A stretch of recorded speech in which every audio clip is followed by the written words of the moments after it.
Hello guys, welcome to FCS academy.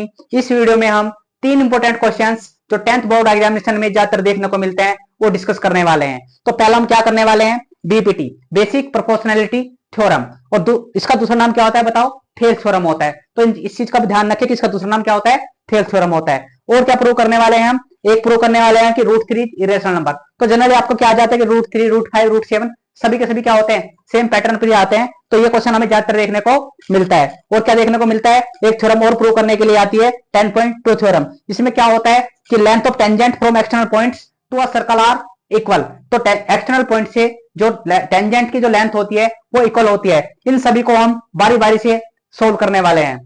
तो दोस्तों सबसे पहले हम बात करते हैं बीपीटी थ्योरम की हम बात करते हैं। तो आपको सभी को पता है कि इस थ्योरम में क्या कह रखा है। इस थ्योरम में कह रखा है कि अगर आपको कोई ट्रायंगल दे रखा है तो उसमें अगर एक जो बेस है, एक साइड के पैरेलल अगर कोई लाइन है तो लाइन जो पैरेलल लाइन होती है वो बाकी दो जो बची हुई साइड है उनको सेम रेशियो में डिवाइड करती है। दैट इज हमारी पैरेलल लाइन क्या है, BC is parallel to DE. ये हमें गिवन है और हमें प्रूव क्या करना है, this side upon this side equal to this side upon this side, that is AD upon DB equal to AE upon EC. ये हमें प्रूव करना है। तो इसको प्रूव करने के लिए सबसे पहले हमें क्या करना होगा, कुछ कंस्ट्रक्शन का पार्ट करना होगा। तो सबसे पहले हमें क्या करना होगा, draw EM is perpendicular to AD.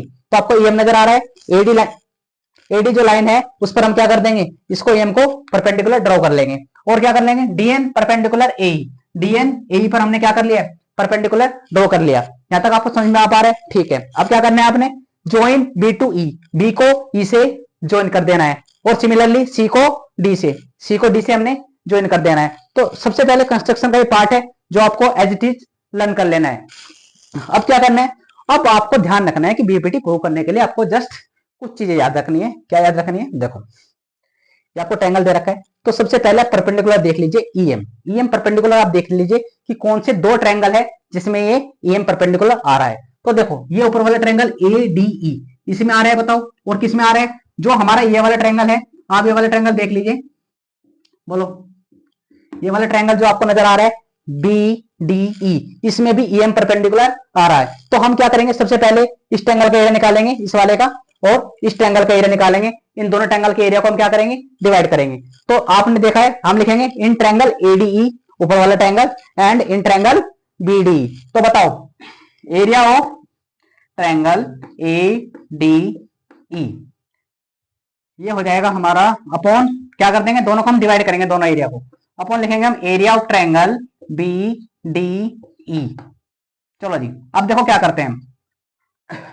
तो ट्रायंगल का एरिया आप सभी को पता है क्या होता है, half into base into height होता है। तो इस ट्रायंगल का एरिया का हम निकालते हैं। परपेंडिकुलर क्या मानना है आपने, EM निकालना है। तो बेस क्या बताओ, AD, परपेंडिकुलर क्या है EM। तो क्या हो जाएगा, हाफ इंटू बेस कितना है AD इंटू हाइट कितनी है बताओ EM। अब डिवाइड बाय, अब हम लिखेंगे area of triangle BDE। BD की बात कर लेते हैं तो बेस क्या मानेंगे हम, BD मानेंगे। तो हाफ इंटू बेस, बेस क्या है हमारा BD, और हाइट क्या है बताओ, हाइट हमारी EM ही है। बोला यहां तो कोई दिक्कत नहीं है। अब हमें क्या करना है बच्चों, अब हमें क्या करना है, इस हिसाब से हम इस हाफ को कट कर देंगे। बोलो समझ में आ पा रहा है, यस। EM से EM को कट कर देंगे तो हमारा क्या बच जाएगा, जस्ट AD, बोलो AD अपॉन BD। तो आप सभी को ये ध्यान रखना है कि हमें बस लास्ट में बचाना क्या है, this side upon this side ही बचानी है, यानी कि AD अपॉन DB ही लाना है। चलो सिमिलरली हम क्या करेंगे, सिमिलरली हम ये वाली चीज देखेंगे। इसमें हमें देखना है दूसरा परपेंडिकुलर। तो दूसरा परपेंडिकुलर आप कहां देख पा रहे हो बताओ, DN किस ट्रायंगल में, दिस ट्रायंगल अपॉन, बताओ कौन से ट्रायंगल में है, इस वाले ट्रायंगल में, इस वाले ट्रायंगल में। तो हमें इस ट्रायंगल का एरिया डिवाइड बाय इस ट्रायंगल का एरिया हमें कर लेना है। तो क्या हो जाएगा बताओ, लिखेंगे हम area of triangle ADE upon area of triangle CDE। Area of triangle ADE की बात कर ले तो क्या हो जाएगा, हाफ, बोलो बेस क्या है, अब की बार बेस ये लेंगे क्या, A, क्योंकि परपेंडिकुलर इसी पर है।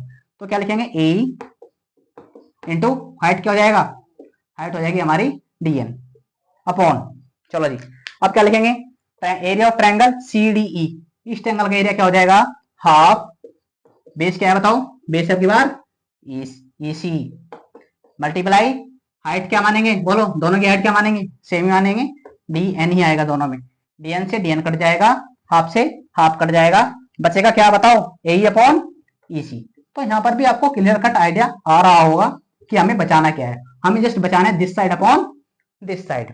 अब देखो क्या चीजें होती है, आपको ये तो समझ में आ रहा होगा, आपने दोनों साइड, ये हमें जो प्रूव करना है, ये दोनों साइड हमारी निकल कर आ गई। लेकिन इसके लेफ्ट में जस्ट देखिए, तो यहाँ पर देखो एरिया ऑफ ट्रायंगल एडीई लिख रहा है, बोलो यहाँ पर भी एरिया ऑफ ट्रायंगल एडीई लिख रहा है, लेकिन जो नीचे ट्रायंगल के नाम लिख रहे हैं वो क्या है, डिफरेंट है।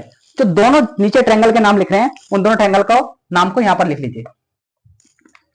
देखिए area of triangle B D E, क्या लिख लेंगे, area of triangle B D, और इक्वल टू क्या कर देंगे, एरिया ऑफ ट्रायंगल, अभी बता रहा हूं कैसे आएगा ये, area of triangle C D E. देखो area of triangle B D E, B D आपको नजर आ रहा है, दिस, ये दोनों ट्रायंगल आपको नजर आ रहे हैं, this triangle and this triangle, इन दोनों ट्रायंगल का एरिया हम इक्वल लिख देंगे। ये हमारी, देखो इसको हम फर्स्ट इक्वेशन मानेंगे, ये वाली जो हमारी इक्वेशन आई है इसको हम सेकंड मान लेंगे, और इसको हम थर्ड इक्वेशन मानेंगे। ये दोनों का एरिया जो है वो बराबर क्यों है, क्योंकि दीज बोथ, ये दोनों के दोनों ट्रायंगल आप देख पा रहे हो, ये दोनों ट्रायंगल क्या है, on the same base, D के ऊपर है बोलो, and between the same parallel line, these are both parallel lines. तो वो ट्रायंगल्स जो सेम बेस पर होते हैं और बिटवीन सेम पैरेलल लाइन पर, बिटवीन सेम पैरेलल लाइन होते हैं, वो क्या होते हैं, इक्वल इन एरिया होते हैं, ये हमारी थ्योरम कहती है। तो हम लिख लेंगे triangles on the same base and between same parallel line, इससे हम कह सकते हैं कि इन दोनों ट्रायंगल का एरिया क्या हो जाएगा, इक्वल हो जाएगा। अब आप इक्वेशन फर्स्ट, सेकंड और थर्ड से आप कंपेयर करोगे तो क्या आप कंक्लूजन निकालोगे, आप निकालोगे कि ये वाला पूरा पार्ट इस पार्ट के इक्वल हो गया, तो इसके जो सामने लिखा हुआ पार्ट है वो भी दोनों इक्वल हो जाएंगे। तो हम लिखेंगे फ्रॉम, क्या लिखेंगे हम, from first second and third, क्या गेट किया हमने, वी गेट, बताओ क्या किया, एडी अपॉन, बोलो AD upon BD equal to क्या हो जाएगा बताओ, ए अपॉन ईसी। तो हम यहां से ये पता कर देंगे दिस इक्वल टू दिस। तो हैंस प्रूव। इस तरीके से आपके 5 नंबर पूरे पक्के हैं अगर आपने इस तरीके से इसको एज इट इज लर्न कर लिया। आई होप आपको समझ में आया होगा। तो दोस्तों बोर्ड एग्जामिनेशन में एक क्वेश्चन कुछ इस तरीके से आएगा कि आपको प्रूव करना होगा कि √3, √5 या √7 क्या है, उसको हमें क्या करना है, इरेशनल प्रूव करना है। तो इरेशनल प्रूव करने के लिए हम क्या लिखेंगे, सबसे पहले हम लिखेंगे कि let us assume to the contrary, हम बिल्कुल अपोजिट मान लेते हैं, हम मान लेते हैं दैट √3 इज रैशनल। क्या कि √3 क्या है, रैशनल है। क्योंकि रैशनल है तो आप शुरू में आपको क्या मान के चलेंगे आप कि वो रैशनल है, क्योंकि हम √3 यहाँ पर प्रूव करना है। बाकी √5 और √7 बिल्कुल सेम पैटर्न से आप उसको प्रूव कर सकते हो। जस्ट आपको क्या करना है, रिप्लेस करना है, जहां पर √3 है उसके जगह आपको √5 रख करके उसके हिसाब से कैलकुलेशन करनी है। तो देखो क्या करते हैं, let us assume to the contrary that √3 is rational. तो हमने मान लिया कि √3 क्या है, रैशनल है। सो वी कैन फाइंड, तो हम क्या कर सकते हैं, हम फाइंड कर सकते हैं दो इंटीजर्स। कौन से इंटीजर्स, p एंड q। और क्यों क्या होना चाहिए, क्यों 0 नहीं होना चाहिए। सच दैट, जब देखो आपको इसने रैशनल नंबर, आपने इसको रैशनल नंबर मानना है, तो आपको पता है रैशनल नंबर वो नंबर होते हैं जिनको हम p/q की फॉर्म में लिख सकते हैं। तो हमने इसको √3 को लिख दिया p/q की फॉर्म में, और p और q यहाँ पर क्या माने, को प्राइम नंबर्स। को प्राइम नंबर्स आप सभी को पता है कि को प्राइम नंबर्स वो नंबर होते हैं जो जिनका एचसीएफ 1 होता है, दैट इज उनका एक के अलावा कोई भी नंबर फैक्टर नहीं होता। तो देखो अब क्या करेंगे, जो हमने माना है कि √3 इक्वल टू p/q, क्या करेंगे, इसका स्क्वायरिंग कर देंगे both side on squaring both side we get. हमें क्या मिला, देखो √3 का स्क्वायर क्या होता है बोलो, 3, p का स्क्वायर p, q का स्क्वायर q स्क्वायर, बोलो p का स्क्वायर p स्क्वायर और q का स्क्वायर q स्क्वायर हो जाएगा। अब इसको रीअरेंज करेंगे, तो इसको हम क्रॉस मल्टीप्लाई करेंगे तो क्या मिलेगा बताओ हमें, 3q² equal to p square. यहां तक आपको समझ में आ गया होगा। फिर उसके बाद में हमें जो है क्या देखना है, हमें देखना है कि देखो जो 3 है, इसको जो नंबर है आपको वो देखना है कि नंबर कहां पर लिखा हुआ है। इस नंबर के साइड में जो है इसको भूल जाइए, और यहाँ पर देखिए कि 3 किसको डिवाइड कर रहा है, 3 डिवाइड कर रहा है p स्क्वायर को। तो हमारी एक थ्योरम थी कि अगर कोई प्राइम नंबर किसी नंबर के स्क्वायर को डिवाइड कर रहा है तो वो उस नंबर को भी करेगा। कहने का मतलब 3 p स्क्वायर को डिवाइड कर रहा है तो 3 किसको भी करेगा, p को भी करेगा। यही बात हमने लिखी है कि 3 डिवाइड p स्क्वायर तो 3 डिवाइड्स p, यानी कि 3 अगर p स्क्वायर को डिवाइड कर रहा है तो 3 p को भी डिवाइड करेगा। तो अब बताओ कि भाई p को 3 ने डिवाइड कर दिया तो कुछ नंबर आएगा, उस नंबर को हमने मान लिया कि वो नंबर क्या है, आ रहा है कि p से जब हमने p को जब हमने 3 से डिवाइड किया तो आ रहा है। अब इसको क्रॉस मल्टीप्लाई करेंगे तो क्या आ जाएगा, p इक्वल टू 3r, क्या आ जाएगा, p इक्वल टू 3r। अब अगेन आपने वही प्रोसेस करना है, दोनों तरफ स्क्वायर कर देंगे। On squaring both side we get p का स्क्वायर क्या होता है बताओ, पी स्क्वायर। 3r का स्क्वायर क्या हो जाएगा, 3 का स्क्वायर 9, r का स्क्वायर r स्क्वायर, तो कितना हो जाएगा p square equal to 9r square. अब देखो पी स्क्वायर की जो वैल्यू है वो यहाँ पुट करेंगे, कहां से पुट करेंगे, यहाँ से। इसको मान लेते हैं, लेट अस सपोज इसको इक्वेशन नंबर 1 मान लेते हैं। तो यूजिंग इक्वेशन नंबर 1, तो पी स्क्वायर की वैल्यू क्या रख देंगे बताओ, पी स्क्वायर की वैल्यू लिख देंगे 3q square equal to 9r square. अब देखो इसको कट करेंगे, 3 से इसको कट करेंगे तो कितना आएगा 3r स्क्वायर। अब फिर से देखो क्या लिख रहा है, ये लिख रहा है q square equal to 3r square. मैंने आपको बताया था कि जो नंबर है उसको देखेंगे, नंबर को, इसके साथ वाले को भूल जाएंगे, चलो भूल गए। अब देखो 3 किसको डिवाइड कर रहा है, 3 डिवाइड कर रहा है क्यू स्क्वायर को, तो 3 किसको डिवाइड करेगा, 3 क्यू को डिवाइड करेगा। यही बात हम यहाँ पर लिख देंगे। बोले यहाँ तक आपको समझ में आया। तो अभी तक हम जान चुके हैं कि तो 3 ने है किसको डिवाइड कर दिया, 3 ने पी को डिवाइड कर दिया और 3 ने क्यू को डिवाइड कर दिया। इसका मतलब पी और क्यू जो हमने क्या मान के शुरू में कोप्राइम, वो कोप्राइम नहीं है। दोनों किससे डिवाइड हो रहे हैं, दोनों नंबर पी और क्यू 3 से डिवाइड हो रहे हैं। तो हम यहाँ पर लिख देंगे p and q have at least 3 as a common factor. P और क्यू का कॉमन फैक्टर क्या है भाई 3, but this contradict the fact, लेकिन ये उस फैक्ट को क्या कर रहा है, कॉन्ट्रडिक्ट कर रहा है, that p and q have no common factor. जो हमने शुरू में माना था कि पी एंड क्यू में कोई भी कॉमन फैक्टर नहीं है, इसको क्या कर रहा है, कॉन्ट्रडिक्ट कर रहा है। सो अवर एजम्पशन, जो हमने शुरू में माना था वो क्या है, रॉन्ग है, इसलिए जो है √3 इज इरेशनल। आई होप आपको समझ में आया √3 को हम इरेशनल नंबर प्रूव कैसे कर सकते हैं। तो दोस्तों अब बात करते हैं इस थ्योरम के बारे में। ये थ्योरम बहुत ही ज्यादा इंपॉर्टेंट है, जो आपके एग्जामिनेशन में ज्यादातर पूछी गई है। तो थ्योरम क्या है हमारी, ये हमारे चैप्टर 10 जो सर्कल है उससे थ्योरम है। क्या कहती है, prove that the length of the tangent drawn from an external point to a circle are equal. क्या कहती है कि जो टेंजेंट की लेंथ है, ये दोनों आपको पता है टेंजेंट है, इस सर्कल पर 2 टेंजेंट खींचे गए हैं, किससे, एक एक्सटर्नल पॉइंट पी से। तो इन दोनों लेंथ को हमें क्या करना है, हमें इक्वल प्रूव करना है। तो प्रूव करने के लिए हम क्या करेंगे, सबसे पहले हमने एक सर्कल ड्रॉ ही कर रखा है, 2 टेंजेंट खींचेंगे और इसको टेंजेंट को जो एक्सटर्नल पॉइंट है पी उसको हम सेंटर से ज्वाइन कर देंगे। तो हमें 2 राइट एंगल ट्रायंगल देखने को मिलेंगे। ये दोनों एंगल 90 डिग्री क्यों होंगे आपको पता है, क्योंकि ये थ्योरम 10.1 कहती है, क्या कहती है कि जो रेडियस होती है वो टेंजेंट के क्या होती है, परपेंडिकुलर होती है। तो देखो सबसे पहले हम इसको ड्रॉ कर लेंगे ऐसे, और देखो क्या प्रूव करना है हमें, to prove PT equal to PT equal to PS, that is this equal to this. ये दोनों टेंजेंट की लेंथ हमें इक्वल करनी है।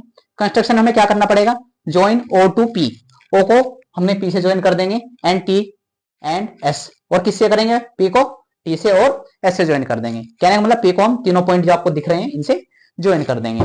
तो देखो सबसे पहले हम क्या करेंगे, दोनों ट्रायंगल का नाम लिख लेंगे, इन ट्रायंगल ओटीपी, ओटीपी आपको समझ में आ रहा है, OTP, and triangle OSP, OSP. तो देखो भाई हम लिखते हैं, सबसे पहले हमें क्या करना है, इन दोनों ट्रायंगल को क्या करना है बताओ इन दोनों ट्रायंगल को हमें क्या करना है, हम इन दोनों ट्रायंगल को कॉन्ग्रुएंट प्रूव करेंगे। तो प्रूव करने के लिए हमें क्या करना पड़ेगा, इस ट्रायंगल के कुछ पार्ट है, इस ट्रायंगल के कुछ पार्ट है जो दोनों क्या होंगे, इक्वल होंगे, हो सकता है कुछ साइड से कुछ एंगल्स हो। तो देखते हैं सबसे पहले, आप बताओ क्या आपको इक्वल नजर आ रहा है।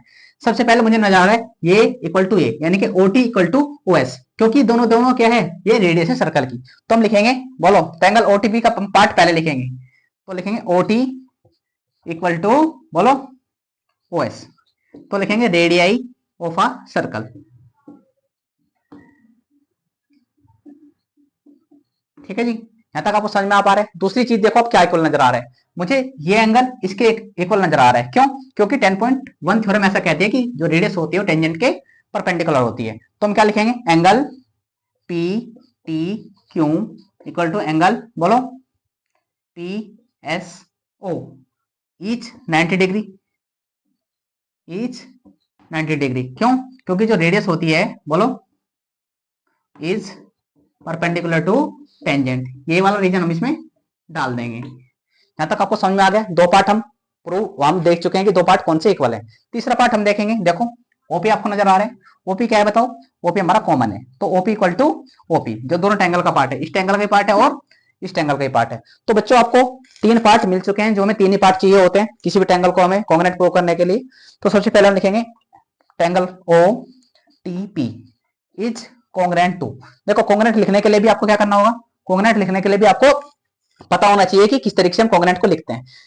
तो देखो एंगल टी आपको नजर आ रहा है, बीच में एंगल टी है, ये एंगल एस, टी एस के इक्वल है। तो जहां पर टी आएगा वहां पर क्या आएगा, बोलो एस आ जाएगा। यहां तक आपको समझ में आ पा रहा है। देखो OT equal to OT equal to O S, तो देखो ओटी यहां पर है तो ओ एस ओ इधर आ जाएगा, क्योंकि दूसरे पार्ट ये बीच वाला पार्ट है।